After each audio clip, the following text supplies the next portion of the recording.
So for some people, reaching $1 million net worth, that status feels impossible. It feels so far off. It feels like a dream. But what if I told you that you could implement 5 simple habits guaranteed to help you build wealth regardless of where you're starting? Today, I'm going to talk about those 5 things that I have done personally to consistently help me build wealth and become a net worth millionaire. Now, before we jump in, make sure to like this video, subscribe to the channel, and share this episode with a friend. All right, first and foremost, to help you build wealth is to live a debt-free life. When you know better, you do better. For Dave and Sharon Ramsey, this lesson came when they were adults. Mom and dad, they filed for bankruptcy and realized, okay, this isn't working. So what are we going to do differently? And they really started this mindset of not living with debt. And that is the family I grew up in. So for me, debt really was never an option. It was never like a thing you would think about. I'm like, oh, should I? It was just always like this no-brainer, pretty black and white subject in the Ramsey household. And I would say, though, because of that, it has forced me to live within my means.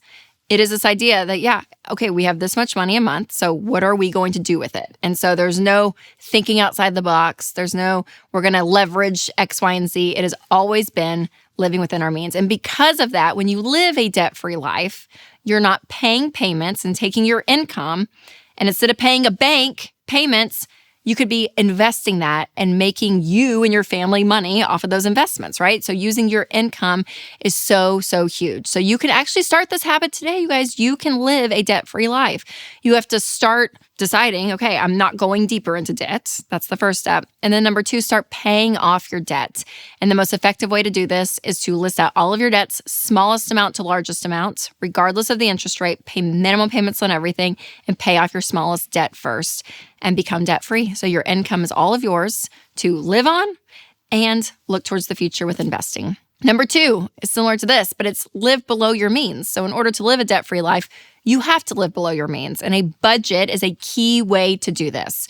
So when you are budgeting, it really helps you with your spending to know, okay, we don't want to spend beyond what we're making, and we want to spend reasonably in all of these different categories. And also within the budget, it's going to help you save up an emergency fund. You're able to have sinking funds within your budget so you save a little bit every month towards something. And again, even with investing. So it's giving you this plan with your money, with your income on what you want to do long term. And it is so key, you guys. So budgeting is an incredible tool to help you achieve this. And EveryDollar is one of the best budgeting tools out there. So I'll leave a link in the description for you to check that out. Number 3 is get comparison out of your life. Now, this is easier said than done. But listen, there is always going to be someone who seems more wealthy than you, more successful than you, more creative than you. Fill in the blank. There's always going to be those people, okay? And thanks to social media, we get to see them all the time on our phones. But you have to understand that, you are an individual, and making decisions for you and your life is what's going to be key. It's going to look different than everyone else around you, and that's okay.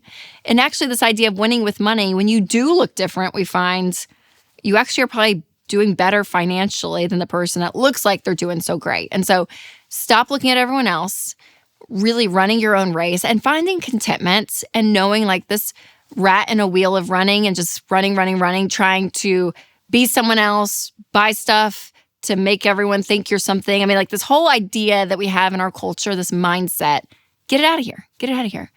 Learn contentment, find peace in your life and your money. And again, it is about you running your own race. Put the blinders on and focus on you and your life, not what everyone else is doing. All right, before we talk about how habit number 4 can earn you more than $1 million, I do want to tell you about one of our sponsors, Christian Healthcare Ministries. When you go against what society thinks is, quote, normal, like avoiding debt, for example, it might seem weird at first, and that is totally okay. Because we want you to be weird if that means you're doing things intentionally, including how you spend your healthcare dollars. And one way to be intentional is with Christian Healthcare Ministries. CHM isn't health insurance. They're a health cost-sharing ministry that's helped hundreds of thousands of families like yours take care of healthcare costs without sacrificing freedom. Programs start as low as $98 a month, so find out more and join at chministries.org/budget. That's chministries.org/budget. All right, number 4 is a key part to building wealth, and that is investing in the future. When you invest, your money makes money. And almost no one with a high net worth has personally just saved every single dollar to retire with. No, they are doing things like investing their money. And this is what's really, really important, because investing, even just a Roth IRA, I was listening to this news show the other day, and this lady said, which I totally agreed with, she's like, if everyone just invested in the Roth IRA and maxed it out every year, like, it's great. That's the baseline. Like, just be doing that, right? And so there's something about understanding that our money multiplies with compound interest, and the earlier you start this, the better off you're going to be. It's never too late, but when you start investing, it is amazing what happens over time. And again, it is a long-term mindset, which is really difficult, but I also think that's how people that build wealth think. They don't think in just like the present. They are thinking long-term is so, so key. And so having this idea where your money multiplies is so important when it comes to investing and building wealth. And to show you what I mean, let's use one of my favorite tools. It's the Ramsey Investment Calculator. So